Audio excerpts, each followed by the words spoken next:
Hey, the first NFL Monday. Are you serious? What a great day. Welcome, hello, and thank you for joining us. I'm on one today. I got to tell you, I've already been called a piece of garbage by some little blogger boys in Indy. I've already had a little scrap going on Twitter with the folks at one of the little blogger boys who are celebrating the Colts tie. Oh, they'll be fine. 500 yards of offense. I got to tell you, I hate dumb coaching. Look, I know dumb coaching. And I hate dumb coaching. I do. I hate it. Frank Reich, wildcat backfield with Nyheim Hines when you've got Jonathan Taylor running the ball. I can't believe it. Why do I have to go on Twitter and coach the Colts? Will you explain this to me? Can somebody please explain this to me? Why do I have to go on Twitter? All I say, play action out of the 2-minute warning. Where do they go? Play action, phew, touchdown.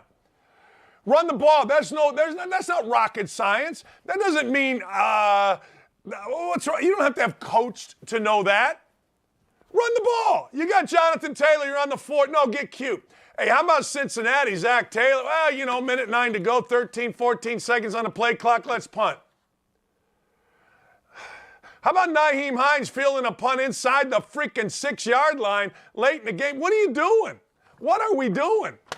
I mean, look, I say this all the time. I say this all the time because I learned this from Bob Knight. You guys may not like Bob Knight. You may not know who Bob Knight is. But at one point in this world, Bob Knight was considered the greatest coach in any sport ever. And I'm being serious about that.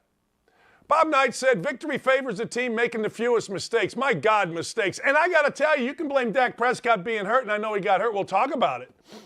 But the Cowboys were horrible. Hey, look, Tom Brady can still slang it. I'm wrong on so many things. I'm not happy about it. Pittsburgh Steelers looked pretty good. Joey Burrow looked abysmal. Then he came back and played. A lot was going on yesterday. We'll hear from Baker Mayfield.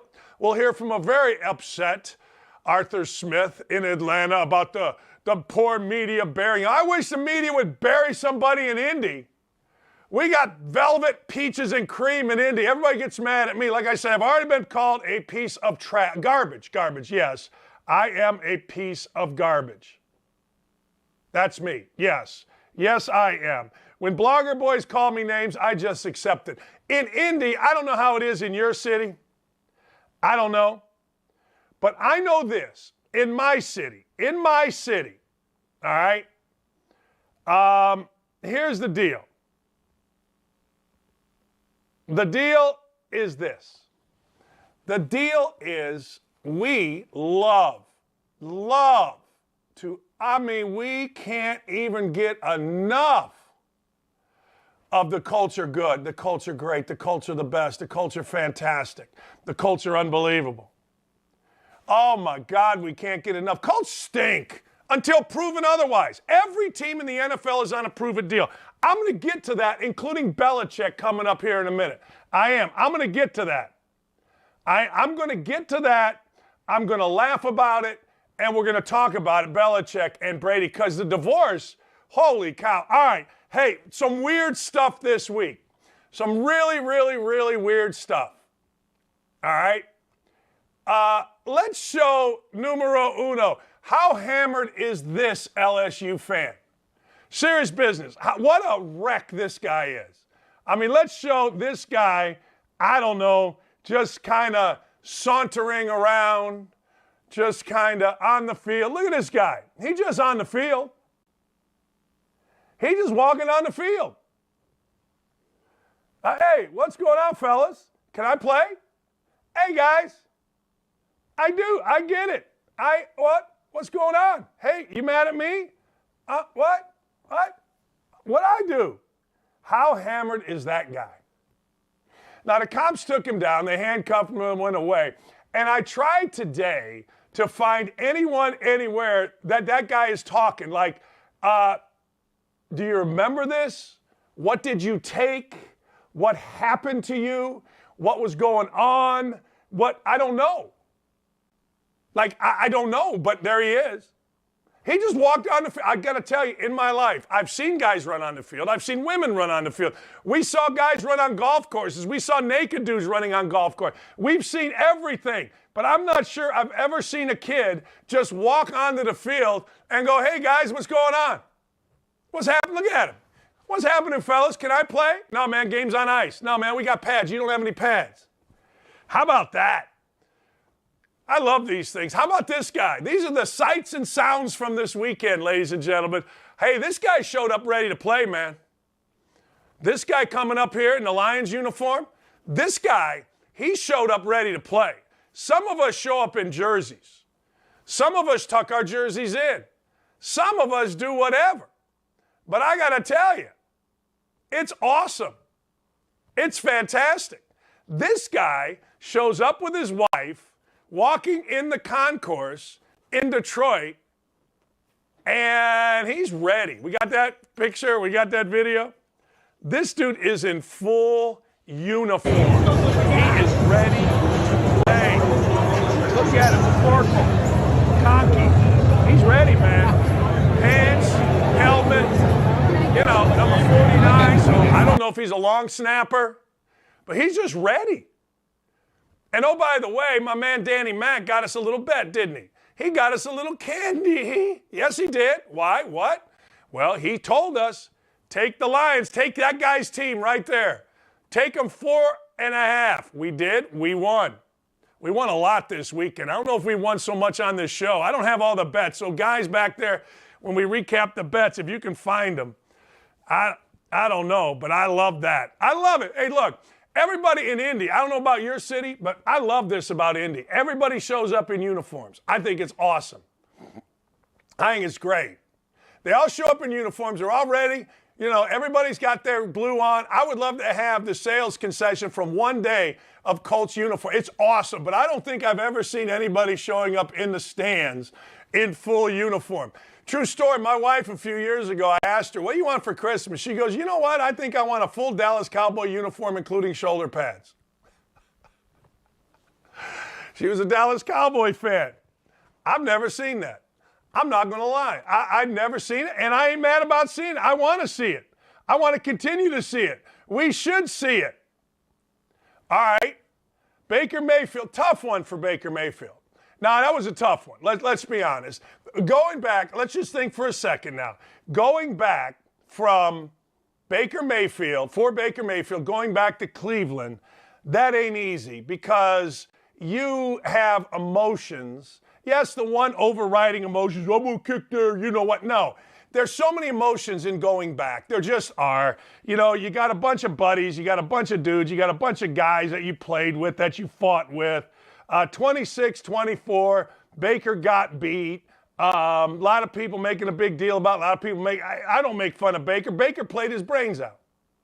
Hey, look, guy makes a 58-yard field goal for the win. What are you going to do? Seriously, what are you going to do? I mean, Baker Mayfield, let's see here. Baker Mayfield, 16 of 27, 235 yards. All right. He's fine. But 58-yard field goal gotcha. Wait, did I go this backwards? Let's go to Baker Mayfield's comments first. Let's hear from Baker. It's always good to see familiar faces. Emotional. I wouldn't get too much into that. It was good to see some people. Obviously disappointed with the way things finished. Would love to have bragging rights against those guys, but we didn't finish. Mostly because we didn't start fast. Yeah, Party is a professional, right? I mean, you come, you show up, you play no matter what. But the other part's like, wait a second here. Come on. A lot of you is personal. And I thought Baker would play well. I actually thought that Carolina might win the game, but Jacoby Brissett did what Jacoby Brissett does. Jacoby Brissett manages a game. Doesn't make mistakes. I watched him here at Indy. You got to understand, I think you Indy people will agree with this. Jacoby Brissett was going to be 7-0 as the quarterback of the Colts. But Adam Vinatieri, the GOAT, and he is the GOAT, missed 2 big field goals or an extra point on one, and he ends up 5-2. Then he gets banged up, and then he's out. But Jacoby Brissett is not terrible. I'm not saying he's great. I'm not. But he is not terrible. This never happens in Indy. In Indy, the Colts tie with the, who the hell they played, Texans, and people write puff pieces. Oh, it's great. Oh, we scored 500 yards in offense. Oh, we did that. Oh, we did that. You know what I mean? Well, apparently in Atlanta, they care about football. Indianapolis, our city, cares about PR. The fans care, but the media wants to go to Camp Ballard. At Camp Ballard, they serve nachos. Well, Arthur Smith, that guy right there, he ain't happy. He ain't happy at all. Why is Arthur Smith not happy? Arthur Smith is not happy, number one, first and foremost, and let's make no mistake about it, his team got beat.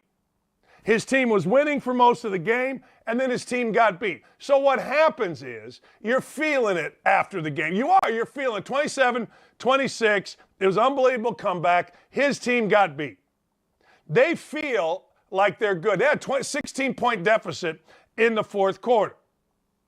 Dude kicks 51-yard field goal, guy named Lutz, and there you go. But you can't sleep on Jameis Winston. Jameis Winston, whap, got it back, whap, touchdown, boom. Well, by the way, I like Jameis Winston. Jameis Winston is going to be the Jose Canseco. He's going to go 40-40, but I love him. I love his quotes. I love everything about him. But Arthur, he is not happy, this guy. This guy, Coach Smith, is not happy. Let's hear from the coach. You guys wrote our obituary back in May, and you'll continue to write our obituary. Who cares? Because we got 16 games, and if we don't learn from this and get better, and we got to go play LA. They got a three-day jump on us. So we'll watch the tape, we'll look for corrections, and then we got to get going on the Rams. So write whatever y'all want. The same guys that you guys ranked us 45th. You buried us in May. Bury us again. We don't care. We'll get back to work. Thank you. I guess I don't understand, and I do, because when you're a coach, you're feeling it, right? You're pissed, you're angry, your team played a hell of a game, and next thing you know, they didn't finish, and you think your team's good enough, and that's going to come back to haunt them.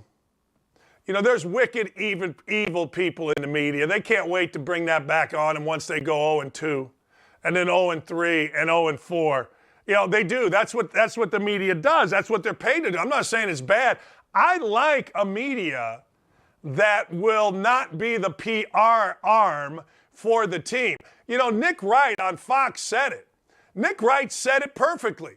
He said it used to be the local media was there to hold the team accountable. Now the local media is there to be the PR team. I like what they do in Atlanta. Our guys here in Indy, they exchange gifts. All right. Correct me if I'm wrong here. Tell me I'm a fool. You can do that without, correcting me if I'm wrong, but just tell me I'm a fool. Here's the deal. All right. Isn't it time Belichick wins something without Brady? I mean, I'm not asking anybody to be fired. I'm not saying that, the guy can't coach. I'm not saying any of it. I'm just saying that you're on year 3. This is year 3. And you went 10-7 year 1 without Brady. Fine. Maybe you had the Brady residual effect. Then you went 7-9. Now you're 0-1. Do you know what that record equals to? I'm no math major, but that is 17-7. That's what that is. 17-17. Sorry. 17-17. That is 500. Is that a big enough spot to say, hey, Belichick? Probably not, 34 games, but you know what Brady is? I'm just going regular season. I'm not even going to bring in the fact that the man went to the Super Bowl and won it. I'm just going to give you it for, 24-9. With a Super Bowl win, yeah, I'm going to do that.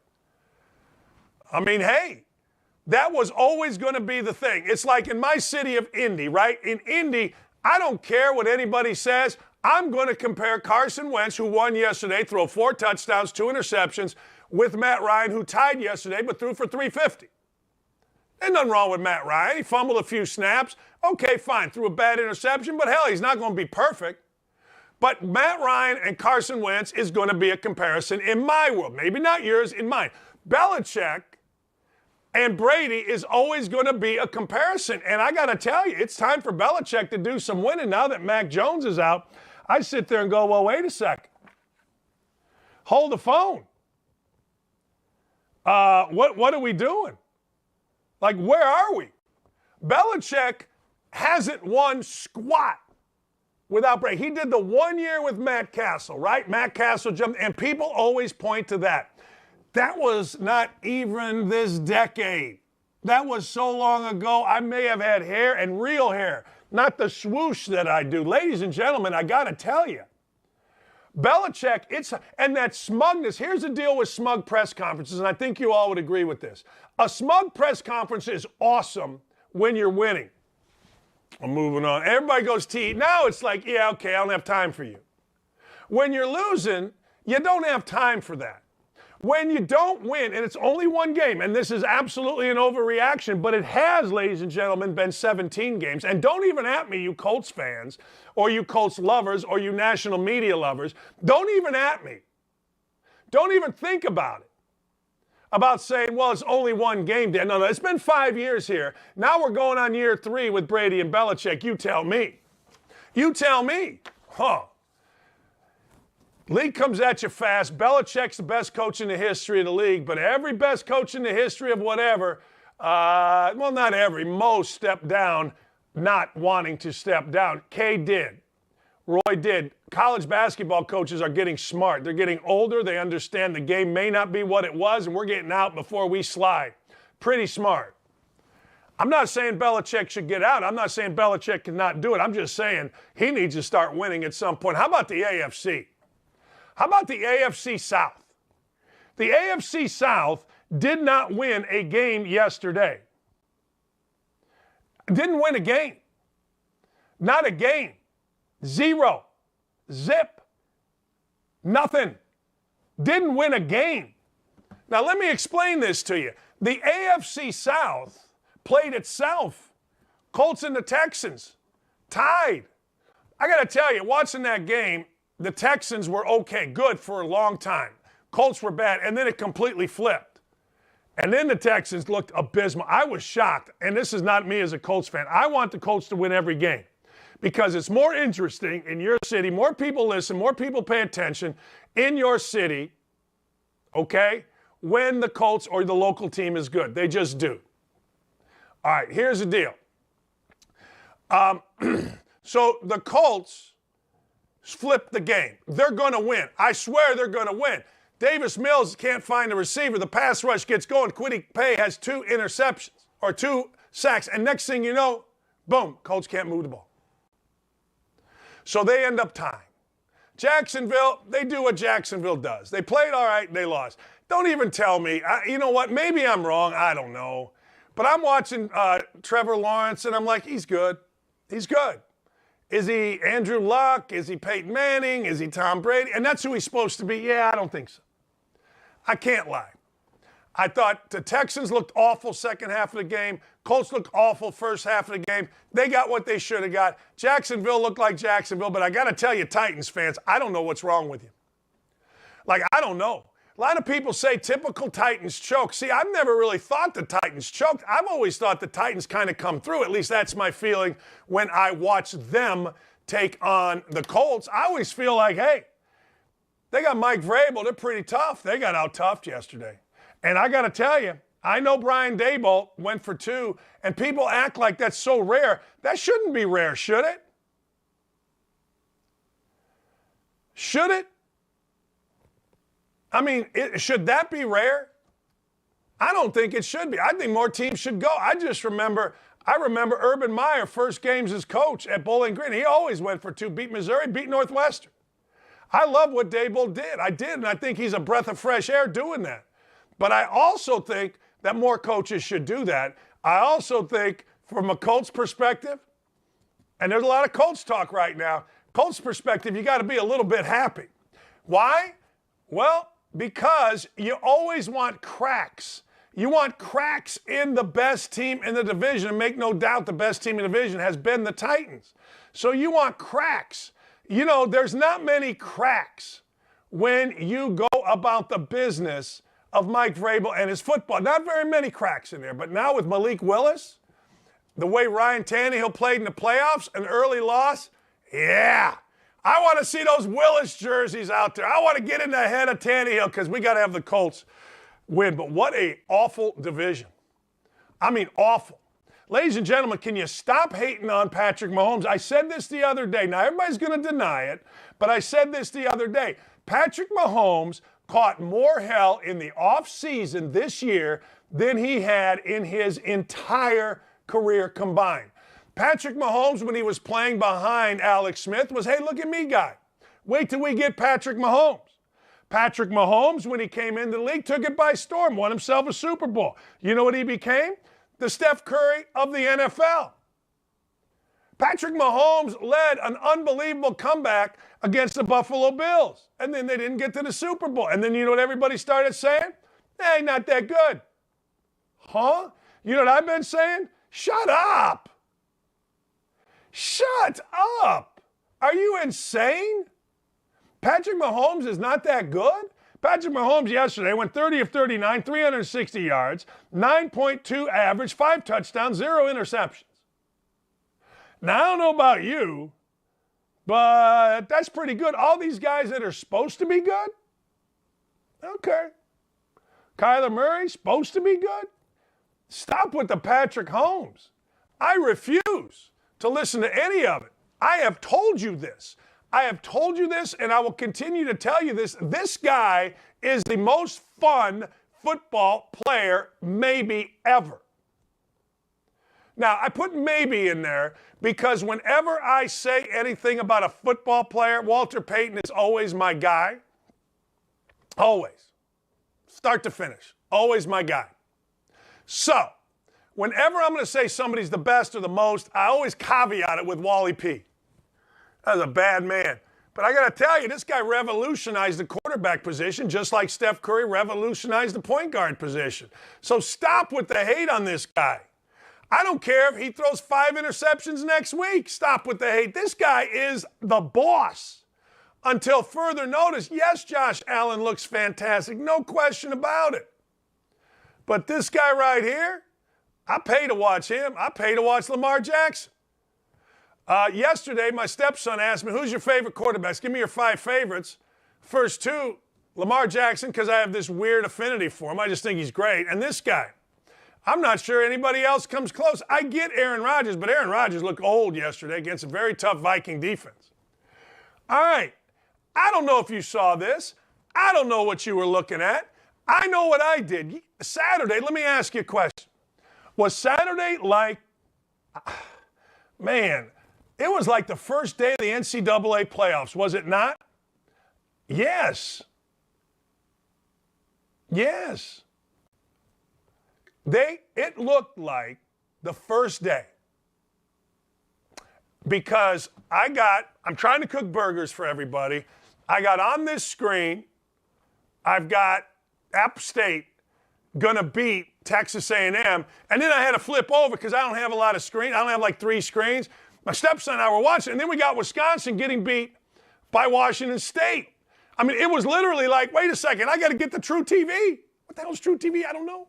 I got to get the True TV. And then they both happened, which happens in the NCAA tournament. It does. It happens. It happens in the NCAA tournament, and it happens all the time. And then the team wins, and then you go, what did I just watch? This was awesome. I'm not going to lie to you. It was like the NCAA. I have not had that in a college football day in a while, and it synced up perfectly. It was fantastic. All right. So this time every Monday, I got to give you my college football 5 best performances. There's nothing easy about this because there was a bunch. Let me go from bottom right. All right? Bottom right. You see that IU thing right there? Indiana, yeah, that's right, 2-0. Now, they played bad opening half against Idaho. Now, the Vandals aren't terrible. They had a chance with the ball on the goal line to beat Washington State. But I'm going to give Indiana a pass here. Raining like crazy, game delayed, at home is much harder. We did it once at Bowling Green. We ended up winning on a last-second shot. A great play I ran out of a timeout, by the way. I can still see it. Josh Almondson, right baseline, whap, game over. However, they bounced back, scored 29 points in the second half. The road to the college football playoff, still alive. All right, here's the deal. The road to the Heisman. You know who that is? Of course you don't. We're not going to turn, hey, Dylan and Ryan, Don't turn this guy, Aiden O'Connell, forward until let's turn him just a little bit more and more as he does better and better. And then if it goes south on me, we'll just turn his back to us. He's not ready yet to have a full front number 18. But he's there, 17 and 19. Yeah, I'm not even going to tell you who it was against, Indiana State. That's all right. Hey, how about Kentucky's defense? Woo! I got to tell you, I'm not going to lie to you. Anthony Richardson, what a difference a week makes. Anthony Richardson had nothing. I mean, last week I had people crushing Dan Mullen because Dan Mullen played Emery Smith instead of Anthony Richardson. I don't know, man. Maybe, just maybe, Dan Mullen knew something, no? But Anthony Richardson looked bad, and that Kentucky defense looked really good. Yeah. Mark Stoops got it going. I told you before, I've ran into arrogant Kentucky football fans. Arrogant Kentucky basketball fans, that's the definition. But football fans, that defense was bad blank. Yeah, it was. How about App State, baby? How about App State? Now, here's the deal with App State. Their coach makes $450,000 a year. Jimbo Fisher makes $10 million. If I'm sitting there in the stands and I'm going, let me look at this. And we paid him $1.5 million to come in here.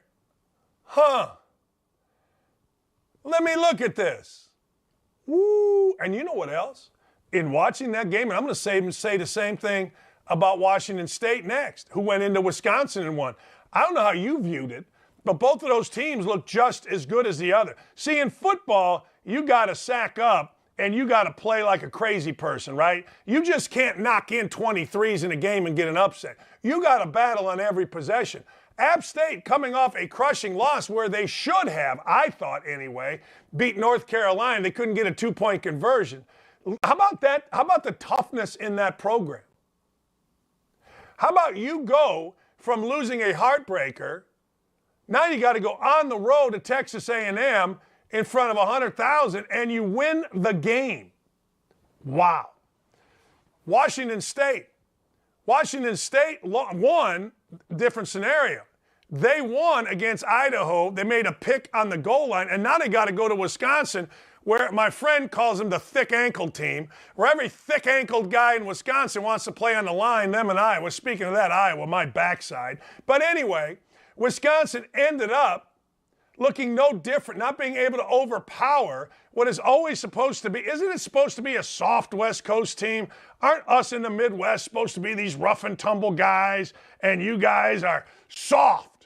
You're soft in the East. You're soft. I don't know what the heck's wrong with you guys. You guys on the West Coast are soft. Well, I got to tell you, I'm watching that, and Washington State goes right in and play the brakes off of them. Wow. All right, Scott Frost's gone. I don't know if you saw it. Scott Frost is gone. Remember, wow, this was unbelievable. Georgia Southern stayed in, and this one was interesting to me because Georgia Southern, in my humble opinion, Georgia Southern looked totally outmanned. Like totally outmanned physically. Like when I looked at Georgia Southern's guys, they looked like half of what those big old corn-fed Cornhuskers looked like. But Clay Helton's team was fast, was smart. Yes, same Clay Helton that got fired at USC. How about that? What a difference a year makes. Clay Helton from USC. Now, where's Clay Helton? Oh, Georgia Southern. 1AA division, whatever the heck it is, power. They go into Lincoln and win, and the next morning, Trey Alberts has to make a decision. I'm sure Trey Alberts, the AD of Nebraska, doesn't want to make, and that's fire his buddy, Scott Frost. You had to, though. I hate to say this. You know I don't like coaches fired. Ladies and gentlemen, I bring you Marshall. Ladies and gentlemen, I bring you Marshall. Ladies and gentlemen, I brought you Marshall. Ladies and gentlemen, last week I gave you Marshall. Ladies and gentlemen, last week I said to you Marshall. I did. I said to you, Marshall, I said to you, Marshall may win this outright. Notre Dame played the brakes off Ohio State. There's no denying that. And I thought Marcus Freeman had Notre Dame really ready to go. But there's also no denying that Notre Dame is a soft football team. Because I'm telling you right now, this was the easiest setup ever for Marshall. Notre Dame lost, but they won. People kissing their backside on a Notre Dame campus. Man, you played great. Here comes Marshall. Big time. I told you this. Big time athletes. Marshall ran the football. Marshall out-toughed Notre Dame. Marshall was better than Notre Dame, and then that's all great, but then you got to have composure down the stretch. And Marshall had unbelievable composure down the stretch. Tough times for Marcus Freeman. And don't tell me about how Brian Kelly lost to Tulsa in his first year. Brian Kelly took over a completely different mess than what Marcus Freeman took over. Congrats to those 4 teams. I got some great stuff here. You want to see celebrations? You want to see college campus gone wild? I'm going to give it to you. You want to see the worst football field in the country? And oh, by the way, it is in the NFL. I don't know what to tell you, but you don't need to leave. We're going to be back here in 1 minute because I do not have to go to the bathroom, and I am on one.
All right, anybody that knows me knows that I love me a good celebration.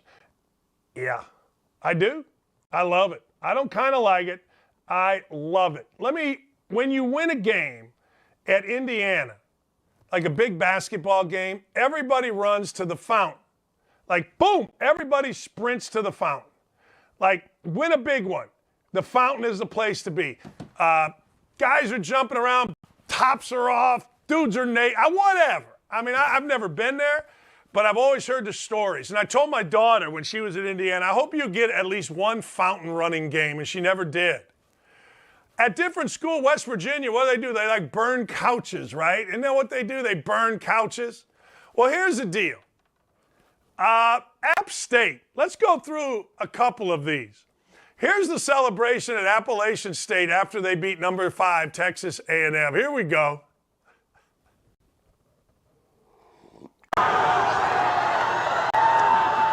Just run from both sides. Here we go. It's like a start of a marathon. Here comes the other side. I love it. How great is this? Look at these guys. Yeah! Look at this. Is this awesome? Appalachian State football team, Boone, North Carolina, one of the prettiest college campuses in the country, just beat Texas A&M. They just beat them. And you know what? Good for them, man. Hey, college kids, baby. I am number one in terms of college kids celebrating. I am. Numero uno. I want a celebration. App State. You win? Boom. Go get them. Let's see. How about we got a biggins? You want to see a celebration? Chris Barnett, Beast Boy. Now, we can't show you the whole thing because apparently Chris Barnett, after he won a match. Now, let me ask you all a question. Do you think he sticks to, oh, we should have had the landing. Do you think he sticks this landing? No, not a chance in heck. The dude falls flat. But you know what? Just that picture right there, that is a cool picture. This is a man of size. This is a man of girth. This is a man that, well, quite frankly, is a man's man. He's a biggin.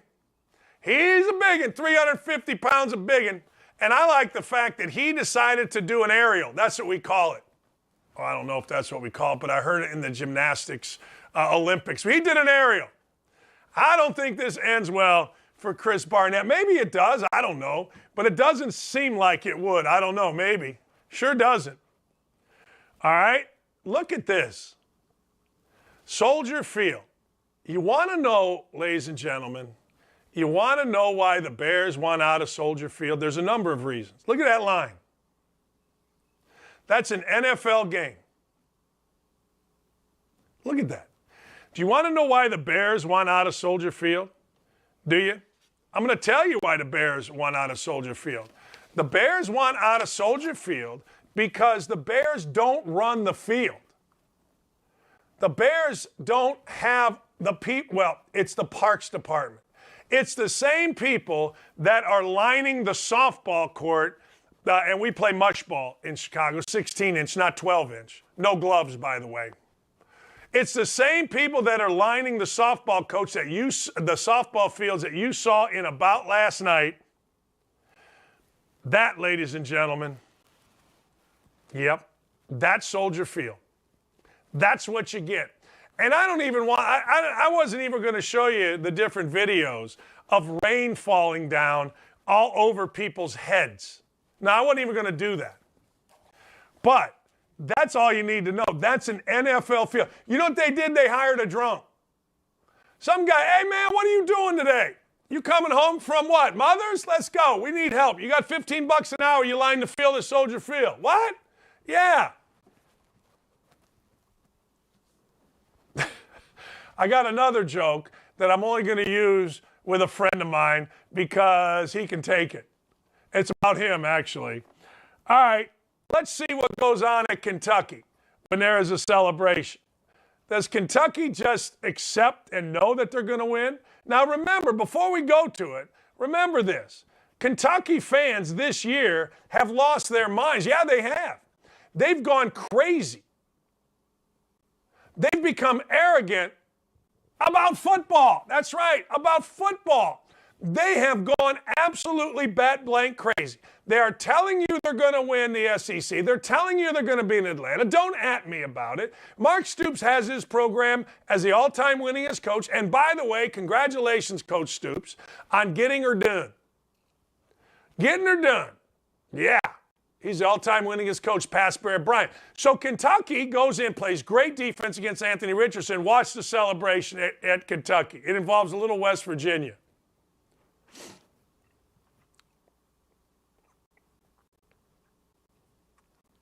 Here we go. Oh, we got chairs. We got a bonfire. Yeah, we do. We got a big bonfire. That's right. Yeah. I love it. You know, when they march the chairs in, this is like medieval, right? This is like medieval times. Part the seas, the chair is a cometh. Well, look at that. I kind of look like that guy. But anyway, congratulations to both of those teams. And, ladies and gentlemen, congratulations. Seriously, congratulations to the students. I'm telling you, you guys know this. When you were in college, what? We're going to go where? All right, we're in. All you're looking for is a good time. It doesn't take, you know what a good time in college is? a case of Natty Light and a dartboard. You know what a better time in college is? 2 cases of Natty Light and a dartboard. My buddy Big BBB, Big Balls Billy, and I used to sit across from each other with a dartboard between each of our legs from about me to the camera and play darts. Then we would put pads around our legs and we started hitting each other. Because let's be honest, Natty Light, although we drank Strohs, darts, close proximity, not a great thing on a Saturday afternoon, but that's what we did. So congratulations to you students. Congratulations to those of you that are out there fighting, cheering, acting crazy, showing up with no shirts. That was a big deal this weekend in college football. Dudes showing up with no shirts. All right, I got to go back to something because I am not happy. I got to go back to my Colts. I don't know how you all feel, but a tie. Now, let me ask you a question. I went to one game that ended up in a tie. Notre Dame played Michigan back in the day, all right? Notre Dame and Michigan are playing. Jerome Bettis, I remember, was on the field for Notre Dame, and it was a different era. Notre Dame had the ball. They were a bit backed up. They had to go all the way, 90 yards. They basically took a knee and got a tie. All right. My wife and I walked around campus, and you would have thought, seriously, that Lou Holtz had never won a game in his life. I mean, never won a game. Not one game. You'd have thought that. But Lou Holtz had won games. Lou Holtz had won a ton of games. But I'm telling you, man, dudes, it was like screaming into the early evening. It wasn't quite night. Guys are walking around the quad there, screaming, fire Holtz. So yesterday I'm watching the Colts, and I got to ask you Colts fans, game's over. It's a tie. Well, what'd you do? Like, you couldn't be mad because actually the other team, the Houston Texans, and Sean Salisbury is going to be on my afternoon show, and he is hot. But you couldn't really get mad if you're the Colts. I mean, you get mad about how they played, but they tried when they got the ball back inside the 10 and had to go the whole length of the field. It was 4th and 2, and Lovie Smith punted it. So if I was Houston, I would be mad about that. But the Colts could. So how do you feel after a tie? Like, my wife was in the other room, the lovely Lee Ross Dockage, LLRD. And she goes, what happened? I go, Lee, they tied. Her first question was, well, did you win? I go, no. No, it's a push. I took the Colts live bet. Should have taken them. I think they were getting points. Didn't. Just took them to win, money line. They gave it back, so I didn't even win. They tied. Swear to God, it was a very, very odd thing. Hey, send me the YouTube chat link, will you? It was a very, very, like, what just happened here? What just went down? And then you look around and you go, huh? All right. I guess it's better than a loss, right? I mean, as bad as the AFC South is, it seems like the less losses you have, the better off you're going to be. No? Feels that way. But it was a tie. And I honest to God looked around. And I said, wait, let me check did it affect my fantasy team? No. Did it affect? No. Nothing. I got my $50 or $25 is all I put on it. I got my $25 back. Colts are in first place with the tie. All right, for those of you that didn't hear the news, Dak Prescott is out, and I hate that. All right, look, I understand we all have to genuflect to the Cowboys every day. All right? I mean, I get it, okay? Dak Prescott, I understand. I understand that we genuflect. I understand that all of a sudden now, Dak Prescott got himself in shape, I guess. I don't know. But Dak Prescott with a thumb is out 6 to 8 weeks. This is why I always say, and I only did one team this year, and it was the Colts. I only bet the Colts over 10. I always say the dumbest bet you can make in the NFL, I swear to God, is the over season wins bet. I'm telling you it is. Because guys get hurt. How about T.J. Watt? How about T.J. Watt tearing his pec? I mean, T.J. Watt, last I looked, was as good as any. That's what I see. T.J. Watt. How about Carson Wentz? How about Carson Wentz yesterday? Now look, I'm not going to tell you Carson Wentz is great. Carson Wentz can go Carson Wentz at any moment. But you know what I've learned? Other than the total great ones, and I'm talking about Brady, maybe only Brady. I mean, Mahomes can lose it a little bit, right? Josh Allen can. Very few quarterbacks don't go Carson Wentz on you. Think about this. Yesterday, on a little boom pass like this, Matt Ryan, who's been in the league 110 years, throws an interception. I mean, he's been in the league 675 years, and he threw an interception on the simplest pass. Every quarterback can do that. So I don't know why we don't the freaking season-long bet will give you a headache every time, because now, remember this. Remember when Jerry Jones cut all his quarterbacks? Remember when Jerry Jones said, screw this? Now he's got Cooper Rush. Okay, fine. They got a quarterback. They'll have a quarterback. They'll have a guy that's going to play, all that. I get it, okay? No problem. But I got to tell you, this is why it is impossible. For the most, not impossible, but you know what I mean. It is kind of, sort of, maybe impossible-ish to bet season-long bets on the NFL. Let me go to another thing. When you're going to rank the top 5 quarterbacks, and you're going to rank them right now after yesterday, all right? Who do you have other than Patrick Mahomes and Josh Allen? Look, Josh Allen was fantastic. Josh Allen was tremendous. Josh Allen was no joke good. Josh Allen was so, we forget about that, right? Because, okay, but wouldn't you put Brady up there?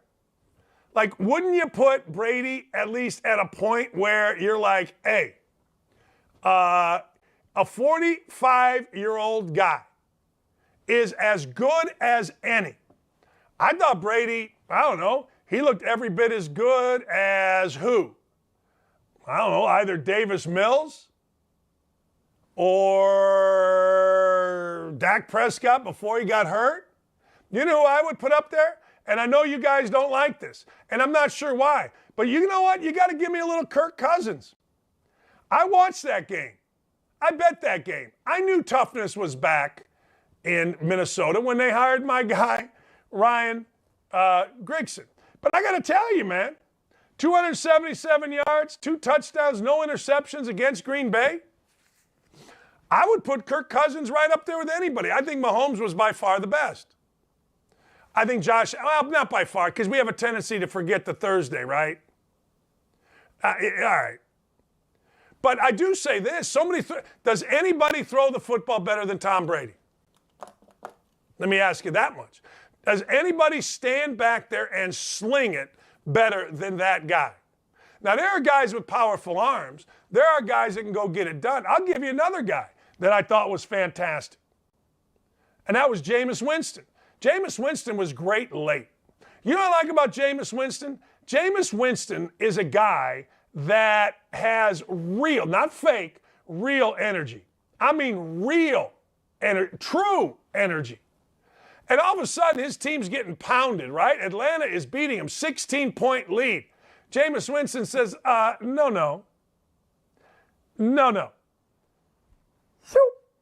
Get it back. Shoot. Get it back. Get in position. Field goal. A winner. Jameis Winston is a bad boy. Don't try to tell me he's not. Jameis Winston, to me, if you can take out the crapola, and there is some crapola with Jameis Winston, but that was in college. I mean, everybody acts like they didn't do anything wrong in college. So many people act like, well, you know, I can't believe he acted that way. Dude was in college. Dude was feeling himself. I'm not saying he was right. He was wrong. He admitted, but let's get over that. But Jameis Winston, King Churchill on the YouTube chat said, hey, very, very, very undervalued. The Cashman on the YouTube chat said Jameis Winston had a heck of a finish. He did. He did. He's very undervalued. I swear to God, he's Jose Canseco. He can go 40 for 40. I think the Saints are going to be a blast to watch. I think the Saints are going to be a team where you go, wait a second, they're not out of it. Guy said, come on, Dan, the Jaguars looked much better. They did? You're telling me the Jaguars taking on the Commanders looked much better without Urban Meyer. See, this is the reason that I can't stand preseason when you get a new coach and it's a new culture and blah, blah, blah, blah, blah. Let me tell you something. The Jaguars have been the worst franchise in the NFL forever. Forever. And ever. Ever since they've been in it. No, that's not true. No, that's not true at all. But last 10 years. Horrible. Horrendous. And Urban was trying to change that. Now, it didn't go well. Urban, in some ways, shot himself in the foot, but in more ways than not, he was undermined because he wanted to change too much too quickly by an organization that, quite frankly, is used to losing. And it was no different yesterday. I mean, they didn't get beat by Tom Brady. They got beat by Carson Wentz. They were up late, great. And then they got beat. Nothing much changed there. No. All right, last thing. Why don't more coaches go for two? And why do coaches have to do anything tricky in the NFL? Look, you may have a play. I didn't watch every play of every game. But going for two in Brian Dable, should that not be a staple of what happens here? Should that not be what goes down here? Should that not be, well, that's just what we do because we are trying to win the game?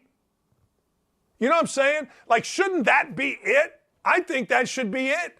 I think that should be the entire. Look, if I have 2.5 yards or whatever it is, 3 yards, and I'm telling my team, we're all about toughness, man. We're all about fight. We're all about going after it. We're going to fight every minute. I don't care if you have one cheek and 3 toes. I'll kick your you know what. See that, Meg? I did pretty good. Yeah, well, then you got to go. How do you not? 2 yards to win a game? Let me tell you what every NFL coach would do right now. If you said you have the football and you have 2 yards, 3 yards to win the game, every game, 17 games, some might be analytical and say, well, how's my offense playing? How's their defense? No, you just scored a touchdown, so your offense is okay. Or maybe you got a defensive touchdown, now you got momentum. Every single team would want that. Everyone for 17 games. Would you go 17-0? No. No. But you would want that. Bill Martin says he was so depressed after the Colts game that he didn't watch any more football. Bill, I got to tell you, I didn't know what to do.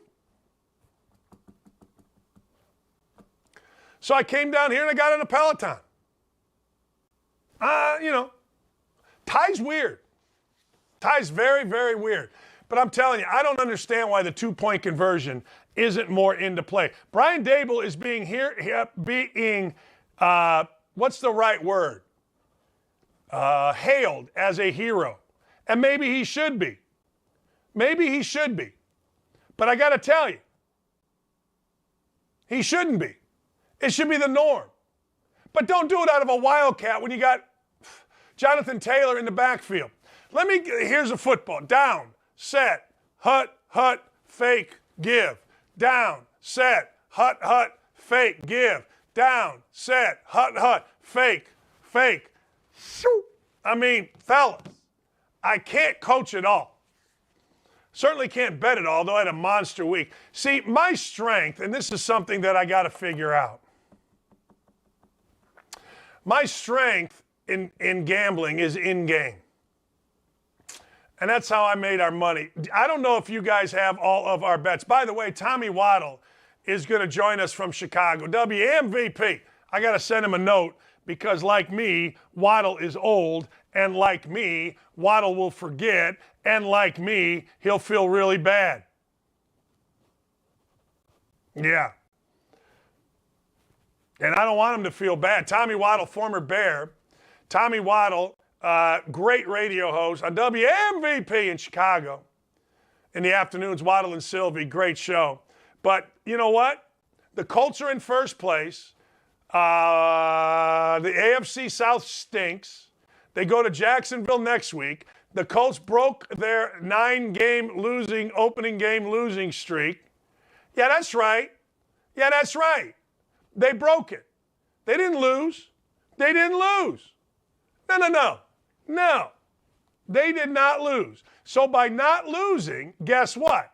They broke their 9-game losing streak. Oh, man, let me ask you a question. Last thing before we go to break. Let me ask you a question. 100 years ago, we lost a game at Ohio State, Indiana. Bob Knight told 2 of our players to go ride on the other plane. Why? Because he didn't want them on the team plane because he didn't want to yell and scream at him. Rodrigo Blankenship misses a field goal, and he missed it this way.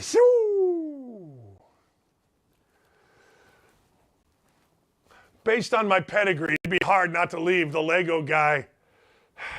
It'd be hard. It'd be hard not to leave him, I think, in freaking Houston. I think it would be. You can tell me I'm wrong. You can tell me I'm wrong, but yeah. All right. I lost every one of these bets. Every one except for one. But I'm going to tell you, and we're going to show them to you because I'm a man of honor. I'm a man of honor. But when we come back, I'm going to show them to you. I'm going to tell you about them. And guess what? I'm going to own up to it. That's right.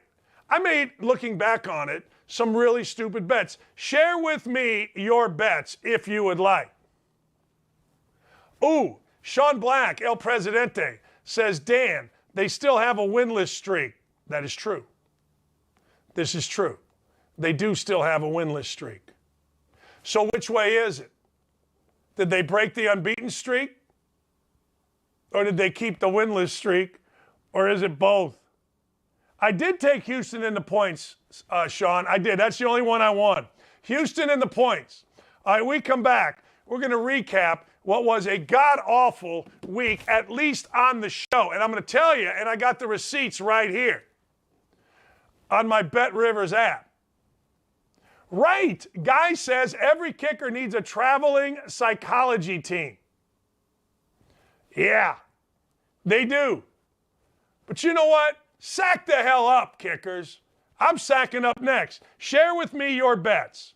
My freaking weekend was great, but you'll never know it based on the bets that I made. I'm going to tell you how I hedged a few of them. And I'll show you the receipts when we come back. Hey, it's Hutton from Outkick 360. If you couldn't catch the show yesterday, here's what you missed. The winners this week, underdogs on the DraftKings money line. I'm taking the Vikings over the Packers. Packers are favored by 1.5 on the road in Minnesota. Green Bay loaded up on defense. Minnesota has a loaded offense. And the Packers start slow, at least over the recent years.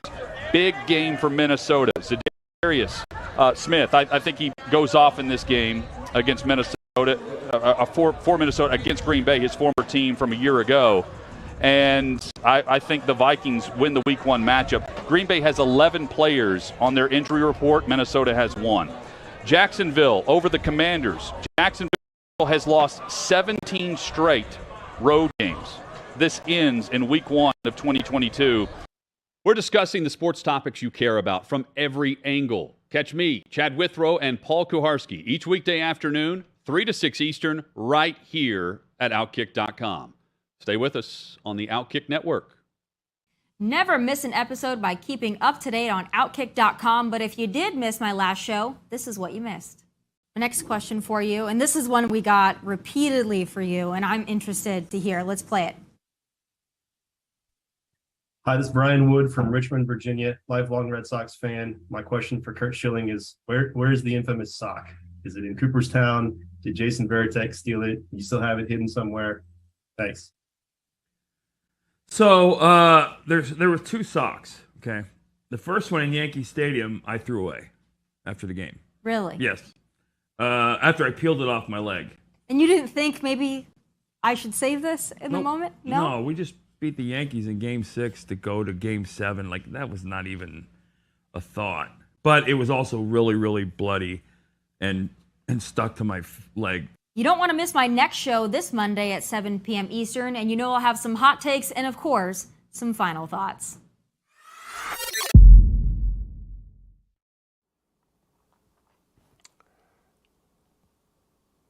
Ladies and gentlemen, boys and girls, children of all ages, I got to tell you, the bets on this show have stunk. The bets on this show that I'm giving you have been horse bleep. But I hope you're smart enough to make your own decisions. And you know what it means? It means I, ladies and gentlemen, am going to get on fire here pretty soon. Yeah, I am. Yeah, no. I am going to get on fire. F-I-Y-A. All right. Let's show them. Let's show them what I bet last week. Let's show them what I did, big boy. Oh, man. All right, now that wasn't terrible. Marshall did what Marshall needed to do. Illinois did what Illinois needed to do, and I bet those on the side. And then Vanderbilt, man, what is up with Vanderbilt? What's up with Nash Vegas? What is going on in Nash Vegas? Nash Vegas had a chance, man. Nash Vegas had a chance to get on the college football map with freaking Vanderbilt. They did. We here are all dying to have Nash Vegas, a.k.a. Vanderbilt, become at least a player in the SEC. You know what I mean? A player. But they are not. They got thumped. Sam Hartman came back for Wake, and they got thumped. I mean thumped. Big thumped. So, we lost that parlay. All right, let's go to the next ones. Let's go. What was the next ones? How'd that go for me? How the hell did that go for me? I'll tell you how that went for me. Dude had 2 carries. In fact, the dude was so bad, I'll gladly pay that money because, frankly, he was so bad blocking, he was not interested, he didn't show to play, and the coach did what was smart. The coach said, hey, what? I'm trying to win here. You're not blocking. You're not doing nothing. You're not even playing hard. Get out of here. And I guarantee you this, Cam Akers was doing that crap in practice. I'll bet you money he was doing that crap in practice. That's why he didn't start. Guarantee it. And I applaud. I'll pay it.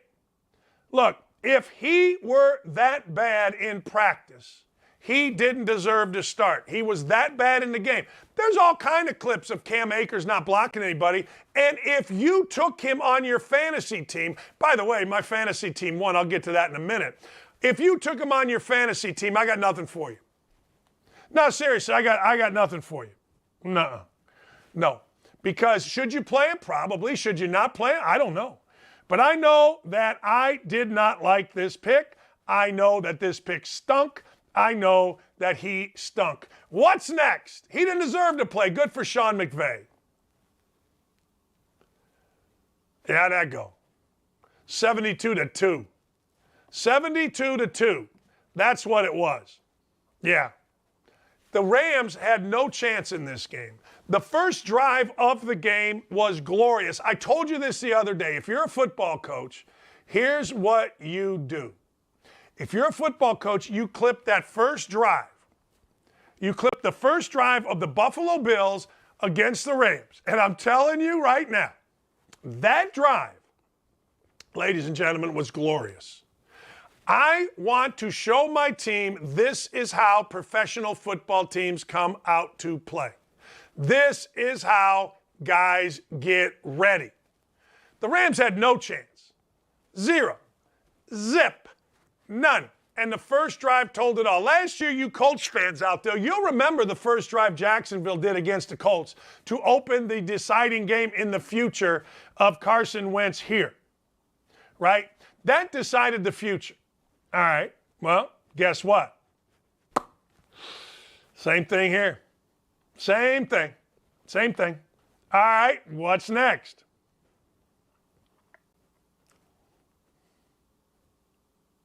That's a winner. Now, I will tell you this. We bet 100 to win basically 100, 110 to win 100 on that one. All right, felt pretty good, of course, when the Colts were, down 27-3 or whatever the hell it was, 20-3. Felt pretty good. But then the Colts collapsed, and I got to tell you, I'm shocked the Colts tied the game. I thought the Colts would have won the game. I did. I thought they would have won that game. They did. Lost. Get out of my. Are they tied? But this one was at 1.8. At one point, this was 8. And I got to tell you, at 8, this was glorious. At 7, me no likey. No.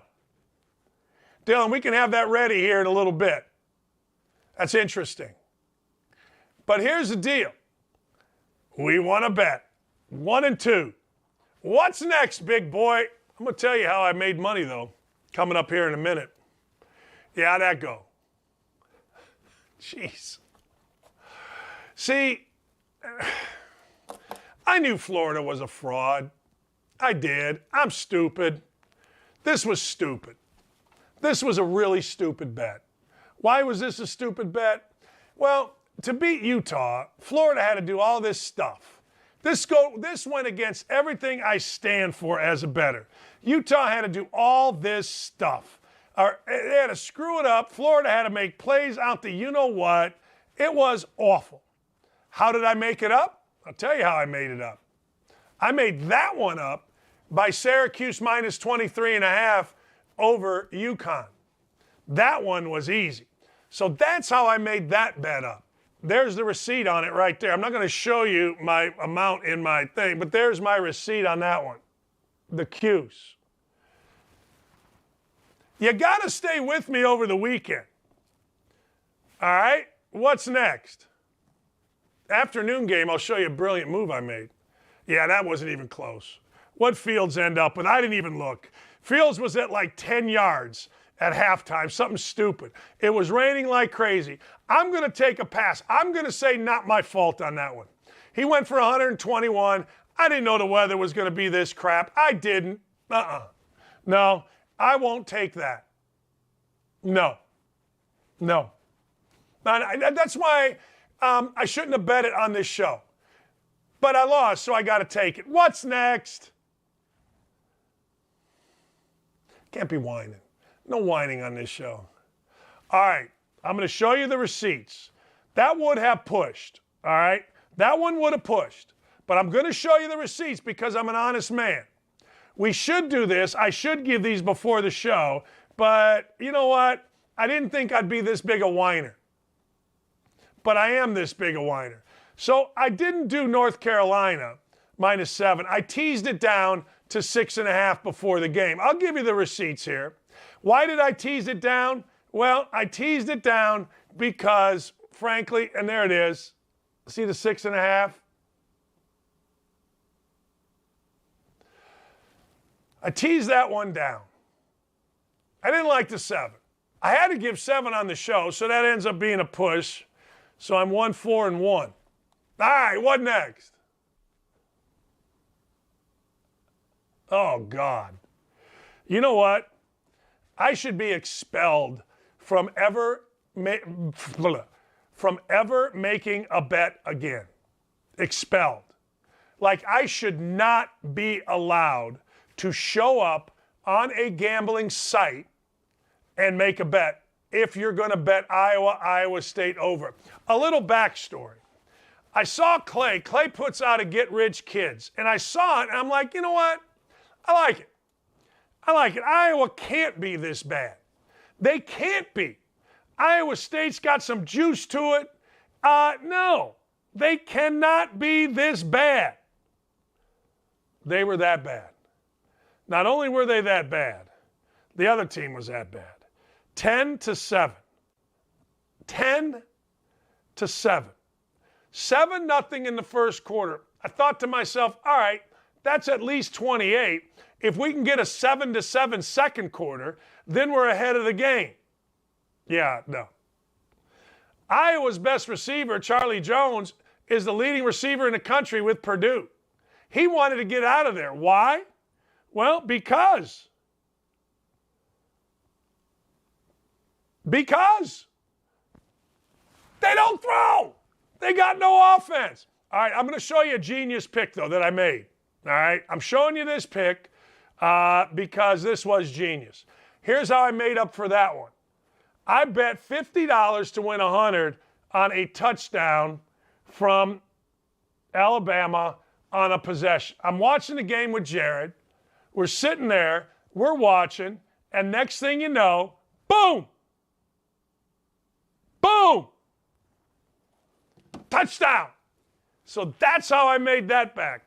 I made 2 other bets back because my friend the Cashman, at the Cashman Wins, gave me Duke plus 10. That was easy money. I also, because of the Cashman, took BYU late night. That was easy money. That's right. That's right. I made money this weekend. Enough money that I took some out, but I didn't make you money. And I don't like it. Syracuse, minus 23, a winner. BYU, minus 2.5, a winner. Over 42 in the Cleveland Panther game, a winner. Over 227.5 Davis Miles passing yards, a winner. Colts bet, void. Minnesota, in-game bet, minus 4.5, a winner. Minnesota, minus 4.5, I did it again because I hit the wrong button. One I did was $7 to win 13. The other I did 110 to win 210. Winner. Lost on the Cowboys last night, stupid bet. Stupid bet. Idaho, I didn't bet Idaho to win. What did I do? Yeah, I did. At halftime, they were up. I took them on the money line. What are you going to do? And UCF, and then the ones I didn't bet all the ones that I told you about, but I made up for all of them, ladies and gentlemen. And I got to tell you, I might be the only guy on television, I sound like one of those old-fashioned bet things, that lets you know how badly they did. I was 1-5-1 on our bets here, but that's all right. That makes me 8-1. You know what they say, water finds its level. I'll have a bet for tonight. Couple of things from football. Hey, can we show here's who the Dallas Cowboys fans want the Cowboys to trade for. Twitter users in Dallas, you know what they want? They want Mason Rudolph. They want Mason Rudolph for Micah Parsons. Are you insane? They want Mason Rudolph. Mason Rudolph is the perfect choice. Why is Mason Rudolph the perfect choice? Now remember, Dak Prescott's out to 6 to 8 weeks. Now, if Dak Prescott were a Colt, 6 to 8 weeks means 6 to 8 months. I don't know how they do it in Dallas, but I know this. That's how they do it in Indy. Well, he's day to day. That means week to week. Well, he's month to month. That means he's out for the, IR. He's out for the season. If they're well, do you know? And maybe that's the way every NFL team does it. I'm just telling you, day to day means week to week. Week to week means month to month. Month to month means you're done. So Dak Prescott is out now with a thumb 6 to 8 weeks. Is the season over for them? I got to tell you, they didn't look very good with Dak Prescott. 19-3. I mean, I don't know. You tell me. But when I watched them play, I thought, they're not very good. Is the season over? I don't know. You know what the most interesting thing is? You know the happiest man in sports should be right now? You guys that listen to my show, you'll probably know this. The happiest man in sports right now should be Scott Frost. That's right, Scott Frost. Scott Frost was done a solid by Nebraska. First, they hired Scott Frost, which was awesome. All right, awesome. That means you get to come back to your alma mater, be the conquering hero, and coach your football team. Opportunity of a lifetime. Then it didn't go well, but they kept him. They kept him this year. Reduced salary, fine, still over $1 million. Reduced a little bit of the staff. Scott Frost, they stuck with him when he lost close games. They stuck with him when Scott Frost had NCAA violations, not big ones, but big enough. There's minor violations that don't matter, and then there's those that are big enough to have you have some sanctions, maybe a non-recruiting day or two, and then there's the big ones, or at least they used to be. So Nebraska stays with Scott Frost doing this entire time, but that's not the biggest solid that Nebraska did for Scott Frost. Listen to this. Scott Frost getting fired at Nebraska yesterday. His buyout was scheduled to drop from $15 million to $7.5 million October 1. Now, today is September 12th. I don't know about you, but October 1st is pretty freaking soon. It is. They could have cut their buyout in half, but they did not. $7.5 million worth of solid is what Nebraska's Trev Alberts and their board did for their guy, Scott Frost. I like it. Scott Frost should be the happiest dude in America right now. Make no mistake about it. Like, Scott Frost right now is miserable. Oh, are you crazy? Look, I get it. We all get involved in our egos, right? We all want our ego to be satiated, to be satisfied. We do. We want our ego. We lost. That is crushing to a coach. I don't mean sort of, kind of crushing. I mean the kind of crushing that's like a dagger right here and you can't. But I got to tell you something. If I'm Scott Frost and I got a little experience on me, I got a little backside on me, I'm not mad even a little bit. I'm not mad even sort of. Yeah, my ego's hurt. Yeah, everybody's upset. You're giving me $15 million not to do something on top of giving me about $10 million to do something? Are you serious? Woo-hoo! He'll understand that. Maybe never. I hope Scott Frost doesn't go be like an offensive coordinator somewhere. Like, I get it. Everybody says coaching is in your blood and it is. I get it. I still like to coach, I suppose. But I don't miss it. And I got to tell you, man, I didn't get $15 million. You know what I got from Bowling Green? And I didn't get fired. My contract ran out. From Indiana, though, I told them, look, I'll do this till the end of the year, but you got to give me $200,000 the next year, too. Guess what? They did. I should have said, well, I get $200,000 over the next 2 years, looking back on it. But I got to tell you, and Ndamukong Suh wants to be the head coach. Okay. It didn't work out well bringing Scott Frost back. Let me tell you something else that hasn't worked out well at this point, and you guys are going to disagree with this, but Notre Dame has hired three guys that did not have college coaching experience. Bob Davie, Charlie Weiss, and now Marcus Freeman.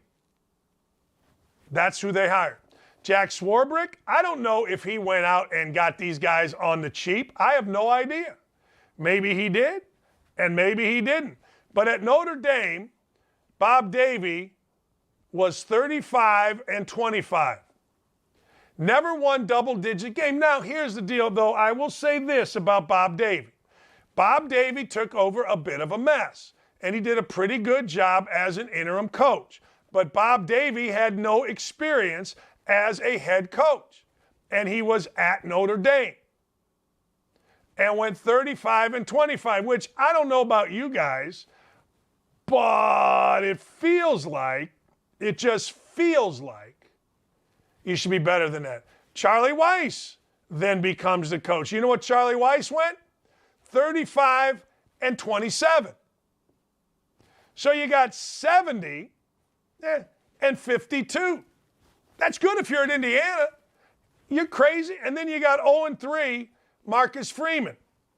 I'm just saying, if you're Notre Dame and you're Jack Swarbrick, why are we hiring people that never coached in college when it has not worked? Never a head coach. None of these three guys. It wasn't that they didn't coach in college. They're never a head coach. I don't get it. There you go. There you go. That's pretty good by Andy Staples. Yeah. How about that? That's college football. Seriously, right there. Let me give you a couple other things. How about my Big Ten? Is my Big Ten any good?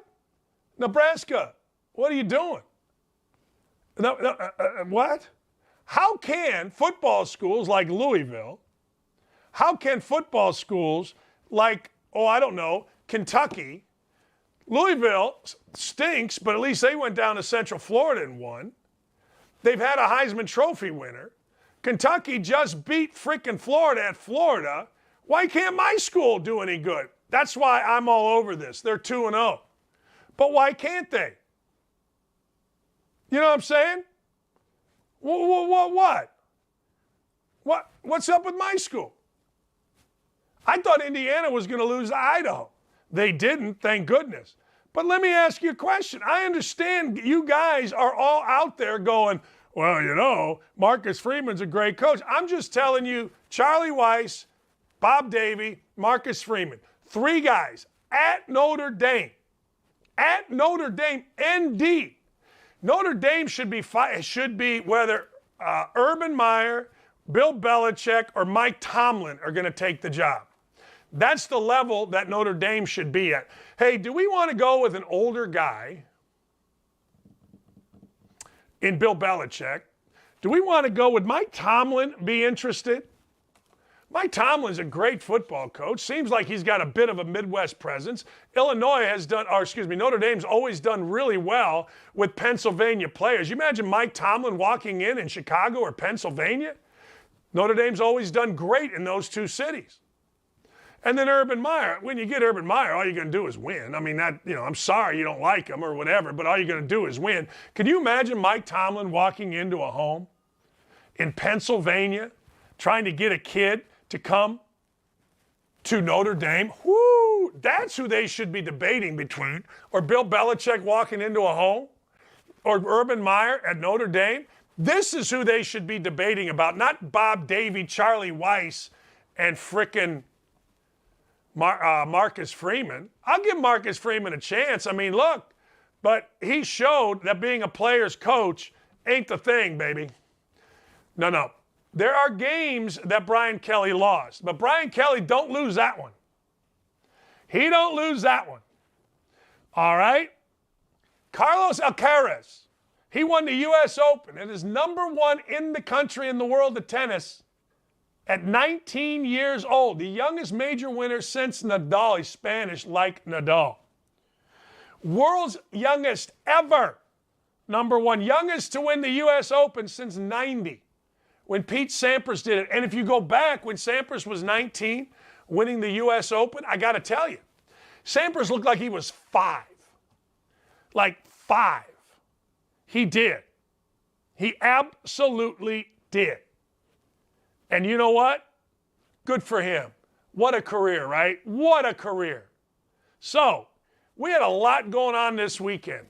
God, was it great. Last thing, before I come back with Tommy Waddle to talk about the Bears, the NFL, and of course the mess that is Soldier Field. Aaron Rodgers. He looked old yesterday. Now, the one thing about Aaron Rodgers, he can look disinterested. But I'm not sure Aaron Rodgers didn't look a little old last night. I watched a lot of that because my guy Ryan Grigson is the second in command with the Minnesota Vikings, so I'm now a Viking fan. The Vikings look tough. The Vikings, Kirk Cousins, Justin Jefferson, my God, how good is that? The coach, Kevin McConnell or O'Connell, I can never remember which one. I get my mix and my O's mixed up. Guess what? He looked damn good. And they had toughness. Toughness in the Colts world walked out the building the minute Ryan Grigson walked out of there. The great overcorrection in Indianapolis has not been a rousing success.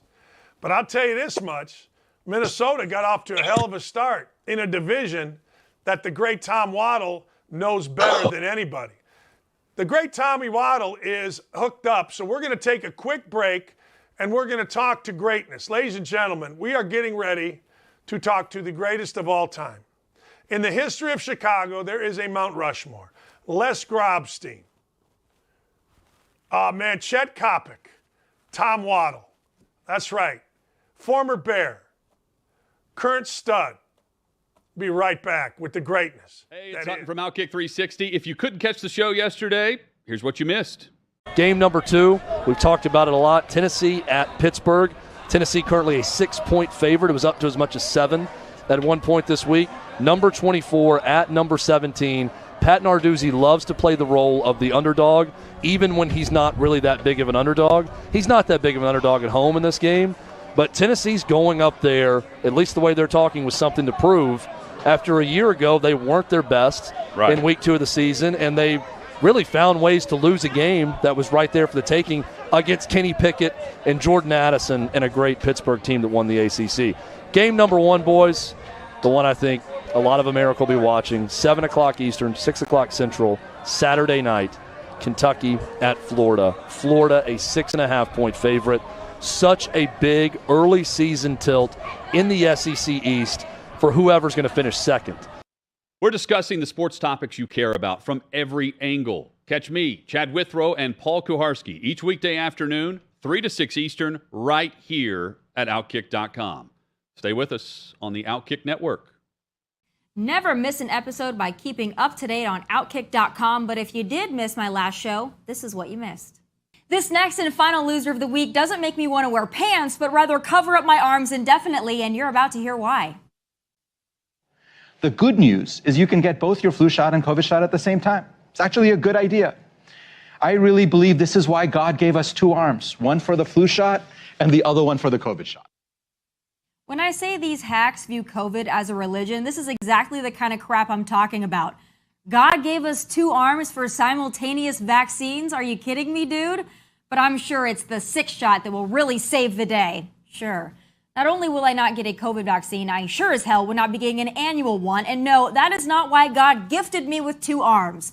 Losers, I tell you. They are limitless like COVID vaccines and liberal stupidity. You don't want to miss my next show this Monday at 7 p.m. Eastern, and you know I'll have some hot takes and, of course, some final thoughts.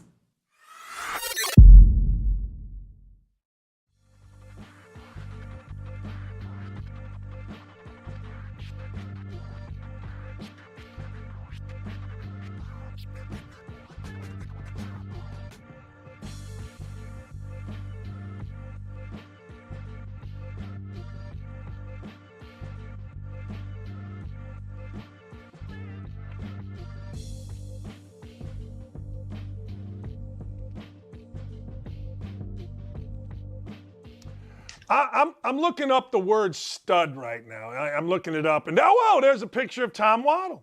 Well, there he is. Huh. All right.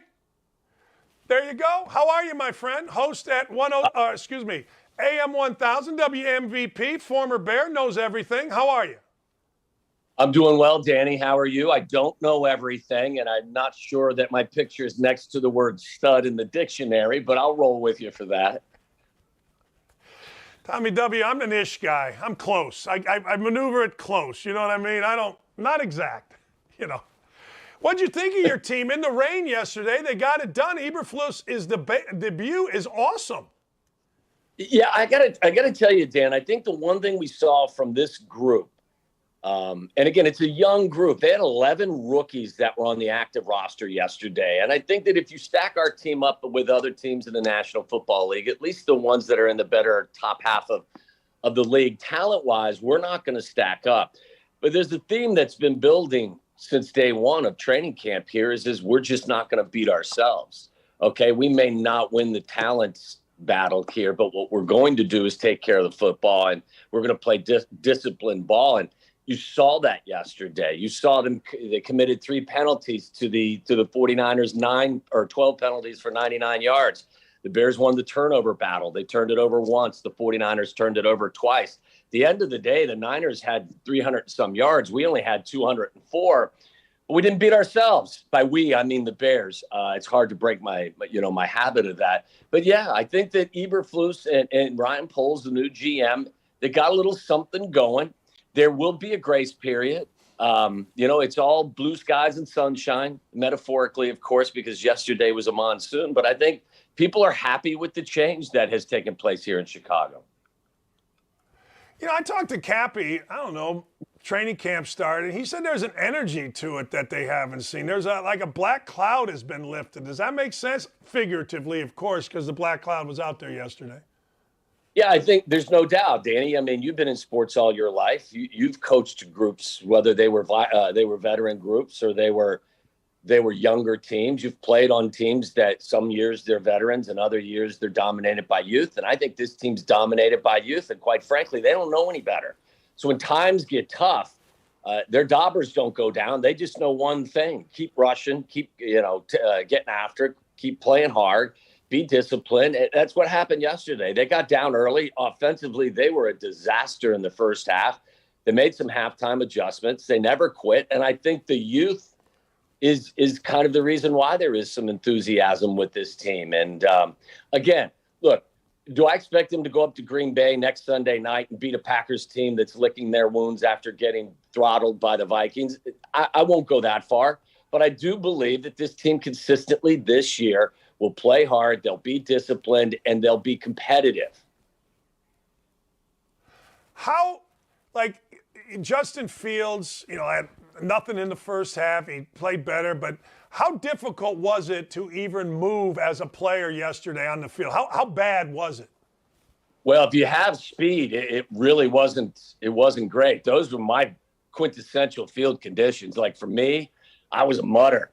I was like, I would love the rain coming down. It sucked when the wind was blowing hard, but when the field gets to be that saturated, look, the guys who run 4.6, 4.65 like me, I think that, it's the great equalizers. So, but in all seriousness, I think it was very difficult. I think you saw two young quarterbacks. Our young quarterback has a ways to go, but he's more ready to play now than what the 49ers threw out there. There's been a lot of hype about Trey Lance. I'm not really sold on what I've seen so far, but I haven't seen a whole lot. I mean, I think this was his second or third start as an NFL player, but you could tell that Justin was a little further along in his growth than the 49ers signal caller. Is it fair for San Francisco fans to now, you knew this was coming, right, with Jimmy G? You had to. Is it fair to draw any conclusions from Trey Lance yesterday? It's not, but we know we live in that business where, we exaggerate everything that we see. I thought it was odd. I thought it was a win-win for the organization to bring Jimmy back. It's a guy that's been to an NFC title game twice in 3 years. I'm not one that believes that if you think that they brought him back and it has nothing to do with what Kyle Shanahan feels about his young quarterback, I'm not so sure I buy that. I think it's great for the organization. But I think it's also a sign, at least to me, that they're not 100% sold that Trey's going to get up to speed as quickly as they would like. Now, with that said, Dan, look, I do think it's unfair to say that Trey Lance, based on yesterday's performance, can't elevate his game and make it in the NFL. Third start, as I said, horrible conditions. Let him play 4, 5, 6 games on a fast track and see if those improvements are made. But you see some of the tendencies that young quarterbacks have in a negative way. The eyes come down when the pass rush gets to them and they're not looking down the field. I don't think he has a good feel for the pocket just yet. But yeah, when you factor in the conditions they were playing in, I think it would be an exaggeration to say, wow, Trey Lance can't do it. What about Justin Fields? Where are you at with him? You mentioned that he seemed a little farther along than Lance. How so? I think he's got a better feel. I think he's the recognized leader in that offensive huddle. I'm cautiously optimistic. There's no question when Justin uses his athletic ability and, gets outside the pocket and gets some of those, off schedule plays. It turned the game yesterday. The Bears had no offense for the first half. And then I think at the 5-minute mark is when he broke contain and threw the ball way across the field and had a 51-yard touchdown pass to Dante Pettis. That changed the entire feel of the game. Those are the types of plays that Justin can give you on a consistent basis. The question is, we've had so many of our, the great quarterbacks in the league tell us over the course of years of doing this job, like Steve Young would tell us, look, being able to get outside on the edge and make plays is dynamic. It enhances your ability and your effectiveness as a quarterback. But at the end of the day in the National Football League, if you can't also function and excel from between the tackles in the pocket, it's going to be hard for you really to win a championship. So that's where the growth has to take place. And it's not all going to happen right away. It takes years for a lot of these guys. Justin can make all the off-schedule plays. He is dynamic. He makes things happen when he's out on the edge. He's just got to learn how to function and process things between the tackles. And like I said, for a lot of guys, that takes some time, and he's in the growth process. When you look across the Bears team, and you mentioned, they may not have a ton of talent, what will this team be? Will this team be a fly to the football defensive team? Will this team be a not dynamic, but Justin Fields has to make plays for us to win? You know what I mean? What do you think? Yeah, I think what they're going to be is a team that hustles, a team that doesn't beat itself, a team that plays good defense. Like Eberflus has, really focused on ingraining in these guys that, look, we need to take the football away. I think you saw some of that in Indy. We certainly have seen preseason, and we've seen that through 2 games or through 1 regular season game here. I think they're going to be a good, steady team that is not afraid to get in the phone booth with you and get involved in a knockdown drag out. At the end of the day, I don't know that they'll win more than they lose because, again, I don't think that they match up talent-wise with the rest of the league, and I don't think that they feel that way. This is a rebuild. Ryan Poles came in and basically decided to move on from Khalil Mack and move on from Allen Robinson and Akeem Hicks and some of the guys that were great players for this team over the last several years. They've got 15 rookies on their roster, 11 of them, as I mentioned to you, I think dressed yesterday. So they realize they're not where they want to be roster-wise. That won't happen for another year. Next year, they'll have a full complement of their draft picks. They're going to have $100 million to spend in free agency. I think this year's about building a foundation where guys get back to playing good, sound, fundamental football. They're going to be disciplined. They're going to play hard. I think that's who they are. I think that watching the development of the quarterback is obviously the most important issue with this team. And if Justin can make some progress and you can go into free agency with a rookie quarterback or a quarterback on his rookie deal, it gives you a lot of flexibility and you can do a lot of stuff. I feel like Justin Fields is, and I've been and paid attention to Chicago football my whole life, and there are some guys that, frankly, are unlikable. Some guys that, play their way into being unlikable. I feel like Justin Fields, people really, really, really want this guy to finally be the guy. Like, I think, maybe everybody wanted Cutler or whatever, but I just feel like you drafted him early. Dynamic guy. This has to be the guy, I feel like, Tommy.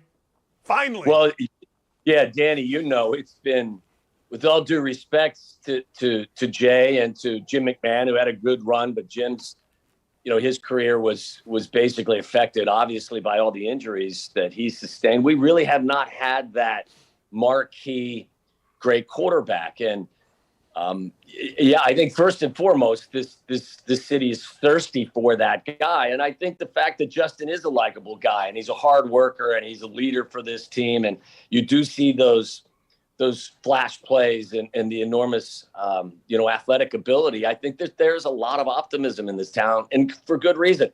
It's just such a hard position to play.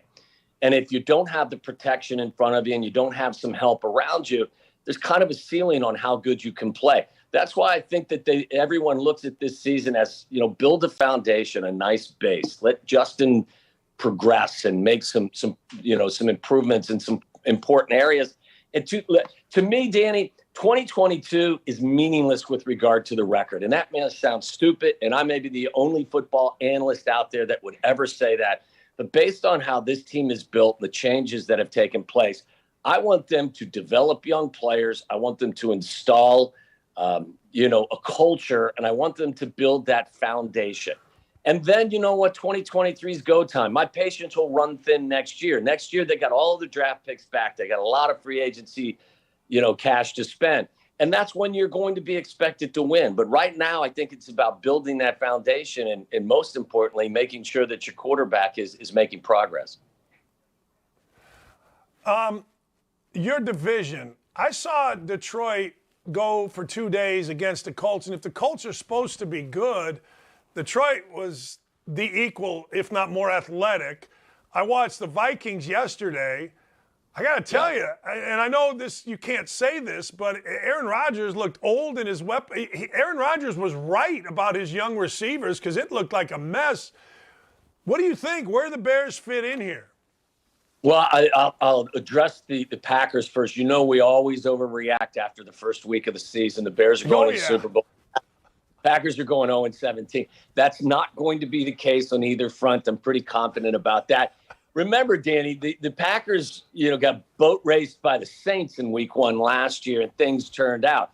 Now, the difference is obviously, arguably the best, if not one of the top 3 receivers in all of football. Devontae Adams is now set up shop in Las Vegas. So that is going to take some getting used to. They played with backup tackles yesterday. Both your right tackle and your left tackle were out. Minnesota's got a new swagger to them. I think that they had Zim fatigue in Minneapolis, if you ask me. Take nothing away from Mike Zimmer. He's had a great career as a coach in this league. But I don't think the coach and the quarterback had a good relationship. I think the defense was banged up and needed to be improved. I think what you saw yesterday was Kevin O'Connell come in and give a little energy to this offense. You saw a lot of movement, a lot of motion. You see Kirk Cousins, who's playing with, again, 1 week, overreaction, but he's playing with some confidence that maybe at times waned over the last couple of years because he knew there was an angry Zim on the sidelines at the end of every play. Defensively, they bolstered what they're doing. They're going to be a tough out. I would just, if I'm a Green Bay Packers fan, though, I'm not panicking. They'll get Bakhtiari back, hopefully. They'll get Jenkins back. Maybe some of their young receivers will develop. At one point, Devontae Adams was an unknown or unproven wide receiver in this league as well. So maybe they find some guys. I trust that Matt LaFleur has got a good football brain and a good approach. So I'm not worried about the Green Bay Packers. They may not be, the 13-win team they've been in recent years, but they'll still be good. And the Lions we saw last year, the Lions lost more than they won. But if you're a gambler, you want a lot of money on the Lions because the Lions were in every game. They covered a ton of spreads. And Dan Campbell, say whatever you want about Dan. Dan's got a good football brain. Dan's got those guys playing hard. They're going to be a tough out for everyone. Ask the Eagles. The Eagles had a big lead in that game, and the Lions just keep coming back. So I think it's going to be a more competitive NFC North and maybe a better NFC North than we've seen. But I think the Bears will still find themselves behind the Packers and the Vikings, and it'll be the Bears and the Lions kind of fighting for third place in the division. That's where I see it now. But again, a lot of stuff changes after 1 week in the league. Hey, a lot of people hitting me with asking you, and I'll finish up with this. Bears to Arlington Heights, that's paperwork just needs to be signed. Where are they? Yeah, they need to get a bunch of shovels, some construction equipment, and yes, sign that deal. But I think there's no question that deal's going to happen. I think it's the right decision. Look, I love this football team. I was blessed to have played for them for 6 years. I played at Soldier Field. It's iconic. I feel blessed to have been out there. I was there yesterday in the monsoon. It is not easy to get in. It is not easy to get out.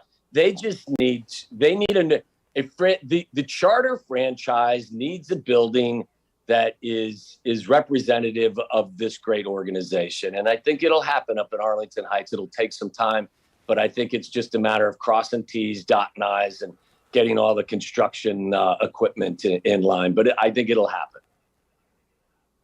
I remember the mayor got rid of Meigs Airport in the middle of the night. He got the things going down Lakeshore Drive and said, hey, let's go. Yeah. Well, I don't know if there'll be anything done under the cloak of secrecy. I think that everyone kind of knows where this thing is going. But look, getting in and out of Soldier Field, I can attest to it yesterday. It ain't easy. And, that I love all the people too, Danny, and I'll probably piss off some folks because, Bear football is the biggest fallacy in all of the NFL.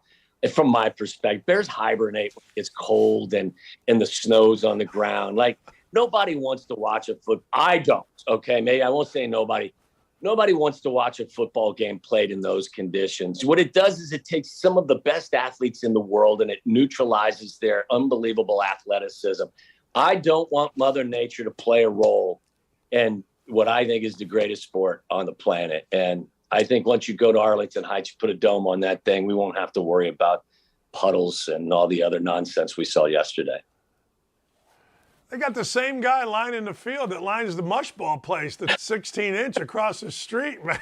It's like, jeez. And a lot of the guys that take care of the turf are friends of mine from years gone by, and they do a fabulous job. But you can only do, so much with what you work with. When we were at ESPN, and I'd sit in the makeup chair, I'm like, this is all you got to work with. You'd be the best part of the planet, but this is all I got. So you know what? Have at it. I say it all the time. There's only so much you can do with all this, baby. You there? Amen. Hey, Amen. Hey, man, what's on the show today? What do you got? A lot of Bears talk, obviously.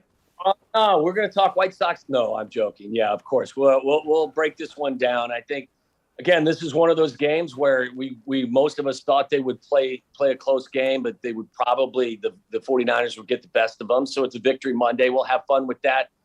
I think a lot of people, again, are excited about just the foundation that hopefully is being set here.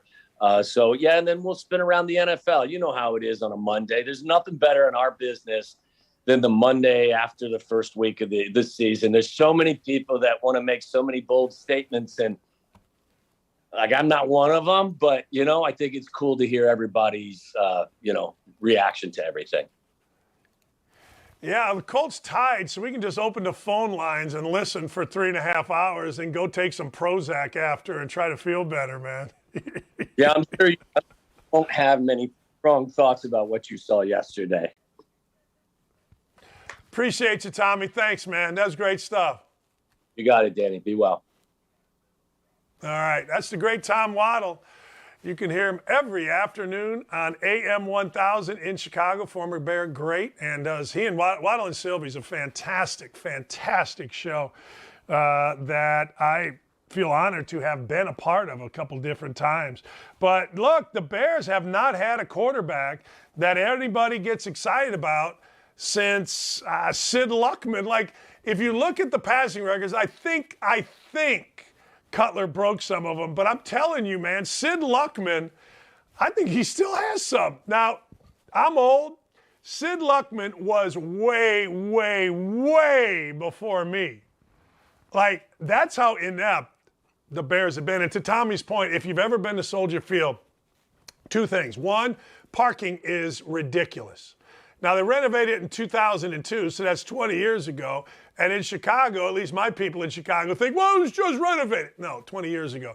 Long time in the renovation business. And the second thing is getting in and getting out with traffic right there in kind of a landlocked area off of Lakeshore Drive is impossible. So the Bears are going to Arlington Heights, and we have had a great day here on this show. All right, ladies and gentlemen, we go woke-a-dope. However, must I say that and I'm going to talk about this only at the end of Mondays or Sundays, depending on when it was over. Usually I am not one to brag much, although I think I won my first fantasy game yesterday. Leonard Fournette got just enough yards. Next thing you know, we got it. Tonight, Broncos at the Seahawks. I'm telling you right now, you guys may not like this, but I like Russell Wilson to be the MVP, but I don't know that I'm giving 6.5 on the road. I don't know. There is a bet on DraftKings. Listen to this. Revenge of the Russ. 300 yards passing, two plus touchdown passes, Broncos to win, and 25+ passing attempts. So there you go. Geno and his merry men on DraftKings. 220 passing, 50+ yards for DK Metcalf, 50+ yards for Lockhart, and the Seahawks over 1.5 touchdowns. You want to ride with the Broncos? You got Russell Wilson, 2 touchdowns. Cortland Sutton, 65-plus yards. Jerry Jeudy, 55. And the race to 10, the Broncos. I'm taking all those. What the heck? Although I got to go drive to Columbus, Ohio today. But anyway, I'm not taking a 6.5, but I do think this. I'm not touching that. But I do think this. I do think it is going to be fun to watch what happens tonight in Seattle when Russell Wilson goes in there. I mean, let's be honest. Russell Wilson, we talked about it. Russell Wilson should have a montage, a video montage. He should get hugs. He should get a standing ovation. 10 years, 2 Super Bowls, 1 that they won, the other that they should have won. Are you kidding me? There's no question whatsoever. None. 0. All right. We got woke and dope. Who's woken and who's doping today, fellers? What a great show today. Oh, my God. Really? Like Brooklyn Dad Defiant. I got to tell you, there's video of people being let in the Capitol. I'm not going to argue about that. What was done in the Capitol was asinine. I'm not going to argue about that. But you got over 1,000 people dead, man. You got over 1,000 people dead. A country that basically was terrorized. Now, you could say, I guess, if you're staunch in it, you could say that you were terrorized on January 6th. But to say that it was even close is, buffoonery. I was going to swear, but I did not. I will not. 9/11, number of deaths, 2,996, at least according to Wikipedia. Now, I don't know what to tell you. If you think, 96, they're giving 12 Al-Qaeda terrorists. Yeah, I'm not giving those dirtbags any love. 2,977. I don't give a damn about those 19 participants or murderers. No, I don't give a damn. Not even a little bit. Screw them. So 2,977 human beings died. They died. Now, are you kidding me? And you're comparing that to some idiots in clown costumes going into the Senate? Good for you, man. Good for you. But anybody that was alive knows exactly where they were on 9/11. I certainly do. I was at my desk at Bowling Green. My then wife called and said, "Are you watching this?" I said, "Watching what?" She said, "Turn your TV on." I turned the Today Show on, and it was about 2 minutes later that the second plane crashed into the tower. My assistant, Keith Nobbs, was from New York, and he came running in, and we sat there all day, and we watched this. My wife, Lee, was the softball coach at Bowling Green, and she went and got her kids and went home. We were supposed to have workouts. My players came in. I said, "Fellas, you need to go home and you need to watch this. This is the defining event of your life right here." We canceled workouts, and then we talked about it the next day. People were scared, legitimately scared. I didn't go get my kids. I look back on it and I say, why didn't I go get my kids? I should have gone and got my kids. But, So anyway, you can equate the same thing, but that's just political. I live in the real life. I live in real world. I live in what's actual. And the fact of the matter is 9/11 with 2,900 lives lost is the worst tragedy on our soil ever. Now, some people, I guess, act of war, if you are going to say that the coronavirus was not an act of war. A lot of people feel the coronavirus was set into the United States. I don't know the facts on that. I know you could read facts any way that you want, but one thing I do know is that those planes crashing into those towers was real, it was war, and we all felt it. And I got to tell you, the bravery of the men and women reacting to 9/11, and there were so many different brave elements to it, whether it was the church right across the street. If you want to see something interesting, I think they took down the memorials, but it was unbelievable. I went into that church. I'm still, to this day, upset with myself and my coach, Keith Noss, my assistant coach, because we were going to New York, and he got a call from a family member that said, "Don't come. They're not letting people in." We were just going to go to help. We were just going to go to remove rubble. We were just going to go to pass out water, but they said, "Don't." And then we found out later we could have. I don't have many regrets in my life, but that is one. I wished that I had gone out there. But we all know where we were. We all know how we felt. on 9/11. So for that jackass to compare that even a little bit is utter buffoonery. Yes, I owe you $1, Meg. 9/11, nothing compared to it. Nothing. No. Nothing. Hopefully nothing ever will. I mean, to see a plane go into a tower and literally be watching on television as that tower goes, none of us. I had a player that was literally across the street, across, what is it, the Hudson River? He was in New Jersey going to high school, grade school, I think he was. And he's like, Coach, we saw it live, man. We sitting there as kids. We looked out and we're like, what? And here came the second plane. And so many lives lost, so many lives affected, so many moms, dads, cousins, aunts, uncles, so across the country. And if you weren't one of the ones affected, then you're lucky. Personally, I didn't know anybody, or at least I don't think that I did. To this point, I haven't learned of anybody that was related to me or a friend, but I know so many that do, and I'm so sorry, but I'm so grateful for our first responders. I'm so grateful for our firemen, our police, our EMTs, you name it. I'm grateful for people that run in as we are running out. Speaking of that, tomorrow I'm hoping to get the big boss on, Clay. Tonight we'll see some Monday Night Football. I'm looking forward to seeing Russell Wilson do his thing back at home. I think it's going to be fun. I think it's going to be interesting. And isn't that all we want in our world? Don't we want just fun and interesting? Then we got to wait a couple days and then it all starts again, ladies and gentlemen. It does. I don't like Tuesdays. I don't like Wednesdays. I like Monday, Thursday, Friday, Saturday, and Sunday, and Monday, Tuesday. Nope. Wednesday. Nope. Thursday, Friday. You know what I'm talking about. Anyway, if you want to check all this out, we'll be ranting and raving. We've already started arguments with the local yokels here in Indianapolis that are saying the Colts are fine. I'm going to go ripshod. So is my friend, Sean Salisbury. He joins me at 1. We will rip up on the Colts. Hey, you can't tie. I don't know how to feel after a tie. From Sean's perspective, he's in Houston as a radio guy. I got to tell you, he's miserable because why don't you just go for it and try to win a frickin' game? That, my friends, will be from noon to 3 on 107.5 The Fan. Have a great, great afternoon, everybody. Join us over there, the YouTube chat. Thanks for today. Absolutely popping. We'll see you over on the YouTube chat at 107.5. Have a wonderful, wonderful afternoon. Stay safe out there. Carson Wentz, 4 touchdowns, 2 interceptions. Tom Brady, a win. Bill Belichick, another loss. Don't tell me for a second that we're not going to keep comparing the two. What has 2 thumbs and is always going to compare the two? You want to know? I'll tell you what has 2 thumbs and is always going to compare the two. This guy. It's time for Belichick to win a frickin' game. It is.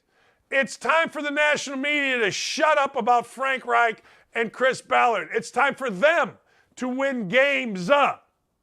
That's right. Don't at me, people. Don't at me. I'm getting myself fired up. I'm rehearsing for this afternoon. What do you think? We'll be right back. Oh, no, we're done. See you tomorrow.